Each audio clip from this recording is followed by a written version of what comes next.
భద్రాద్రి కొత్తగూడెం జిల్లా పినపాక నియోజకవర్గం పరిధిలో ఐరన్ చోరీ చేశాడనే నెపంతో 2 రోజుల నుండి బయ్యారం పోలీస్ స్టేషన్లో హిల్స్ రెడ్డిపల్లి గ్రామానికి చెందిన సాంబా అనే వ్యక్తిని పోలీసులు చిత్రహింసలకు గురిచేసి ఒప్పించే ప్రయత్నం చేస్తున్నారని బాధితుడు వాపోయాడు. రాజకీయ పార్టీల మధ్య వైరాన్ని దళితులపై నెట్టి వారిని పోలీస్ స్టేషన్లో ఎస్ఐ కానిస్టేబుల్ చిత్రహింసలకు గురిచేసి అనారోగ్యం పాలు చేశారని, అతనికి ఫిట్స్ ఉందని కుటుంబ సభ్యులు ప్రాధేయపడినప్పటికీ వినకుండా కొట్టడంతో ఫిట్స్ వచ్చి కింద పడిపోవడంతో కుటుంబ సభ్యులు మణుగూరు ప్రభుత్వ ఆసుపత్రికి తరలించారు. దీనిపై దళిత సంఘాలు ఆగ్రహం వ్యక్తం చేసి బాధిత ఎస్ఐపై చర్యలు తీసుకోవాలని డిమాండ్ చేస్తున్నారు.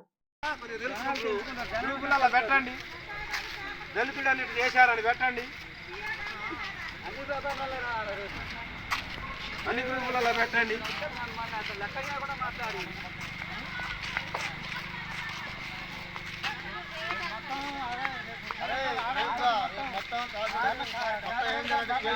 మొత్తం ముట్టడి చేయాలరా, లేకపోతే రిటర్న్ పక్కన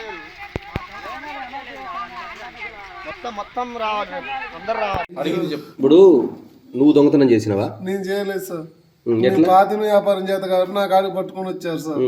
నాకు అయ్యొద్దు సార్, అయ్యొద్దన్నా నేను తీసుకోను, నాకు వద్దని బయట మా ఇంటి ఆటో రోడ్డు మీద ఉంటుంది సార్. నాకు ఆ పక్కన ఇసుక కుప్ప ఉంది, ఆ ఇసుక కుప్ప మీద వేసి బతిలాడతారు సార్ నన్ను.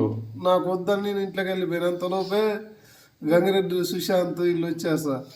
వాళ్ళని పక్కన పెట్టు, నీకు ఇచ్చినోడు ఇప్పుడు నేను వస్తే నేనే దొంగ అనుకుంటా. వాడ రవి రవి ఇంకా రవిను ఇంకో నారాయణ పేరు వచ్చింది సార్.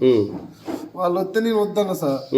నాకు వద్దు అని నేను కాము ఉన్నా. అంతలోపే వీళ్ళందరూ వచ్చి దొంగ అయినా సార్ అన్నట్టు నాకు ఫోన్ చేసి నన్ను తీసుకొచ్చారు. నేను అడుగుతున్నా కదమ్మా. ఓకే, ఎప్పుడు జరిగింది ఇది? నైట్ 3:30 అప్పుడు మొన్న శనివారం నైట్. మొన్న మరి కరకూడెం తీసుకుపోయారు. నువ్వు దొరికింది పినపాక ప్రిన్సెస్ లో కదా, నేను కరకూడెం పట్టపోయారు. ఏమో సార్ నాకు తెలియదు సార్. ఓకే, కరకూడెంలో ఏమైనా అడిగారా ప్రశ్న? నేను అడగలేదు సార్. ఏం లేదు సార్. ఇంటికి పోయి టైం పాస్ కూర్చొని అనంతపురం పంపించారు నాకు. తెలిసి వచ్చింది నాకు. ఓకే, అంటే చదవాలి నాకు కూడా. ఉట్టి సభ పంపించారు కదా, ఏదో ప్రశ్న అడుగుతారు. అడగలేదు, బయ్యార స్టేషన్ పంపించారు. మళ్ళీ అంటే సర్కిల్ ఒకరు కూడా పంపించారు. నిన్ను కొట్టారా పోలీస్ స్టేషన్ లో? ఇక్కడ కొట్టారు సార్. ఎవరు? కానిస్టేబుల్ ఎస్ఐ గారు కొట్టారు. సతీష్ ఎస్ఐ గారు కొట్టారు. మీరు చెప్పారా నాకు సంబంధం లేదు సార్, వేరే వాళ్ళు నా ఇంటి ముందు వేసారని చెప్పారా? చెప్పింది సార్. ఫస్ట్ కనీసం వాళ్ళు పిలిపించింది సార్. వాళ్ళు కూడా చెప్పారు సార్. మీ ఏం తెచ్చిన ఆయన దాన్ని వద్దంటే మేము ఆడ వేసినాం సార్ అని వాళ్ళు కూడా చెప్పారు సార్. ఆయన ఇంకా కొట్టేసరికి నేను నిజం ఒప్పుకున్నాను సార్.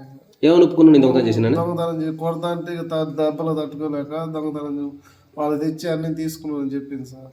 ఓకే, దెబ్బలు భయపడి చెప్పినావు. చెప్పింది సార్. నిజంగా పట్టుకొచ్చి ఇంటికి తెచ్చిన వాళ్ళు వేరు. వాళ్ళు లేదు సార్. కానీ వాళ్ళైతే తీసుకురాట్లే అసలు. వాళ్ళని తీసుకొచ్చారు. వాళ్ళని కూడా నాతో పాటు కరెక్ట్గానే ఉన్నారు సార్. వాళ్ళు తీసుకొచ్చారు. ఓకే, అంటే ప్రాపర్ ఇన్వెస్టిగేషన్ జరుగుతుంది పోలీస్ స్టేషన్, అంతే కదా? కేసు ఫైల్ చేసిందని చెప్పారా? ఏమో సార్, నేను ఎస్ఐ గారు తెలుసుకుంటా. ఇప్పుడు నేను తెలుసుకుంటా ఎస్ఐ గారు. నేను తెలుసుకుంటాను. మీరెవరు చెప్పడానికి కేసు ఫైల్ కాలేదని నేను తెలుసుకుంటాం కదా. ఓకే, నేను తెలుసుకొని చెప్తా. ఇది సార్కి పంపిస్తాం. ఓకేనా? Thank you.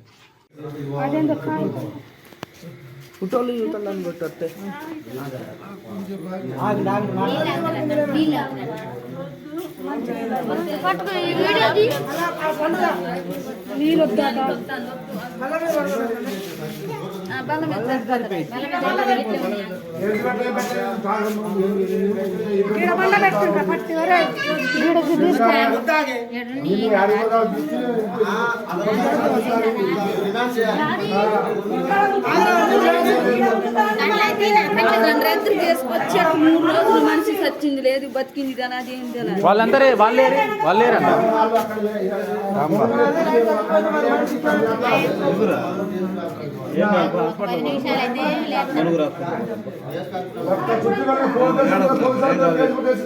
మీ తమ్ముడికి ఏం కాదు, నేను చెప్పినప్పుడు వినండి మీరు కొద్దిగా. అన్న లేదనలే, కూర్చో.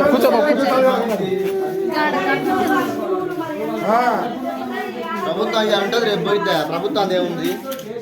10 సంవత్సరాలు మేము చేసిన తేలని కూడా వచ్చిన భక్తులు చేయొద్దు.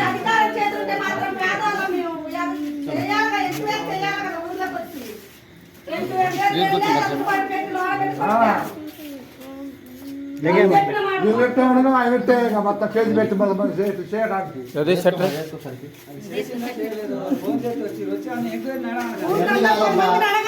మనిషిని కస్టడీకి తీసుకున్నప్పుడు రిమాండ్ చేయాలి. రిమాండ్ చేస్తే మనం ఫోటో తీసుకుంటాం.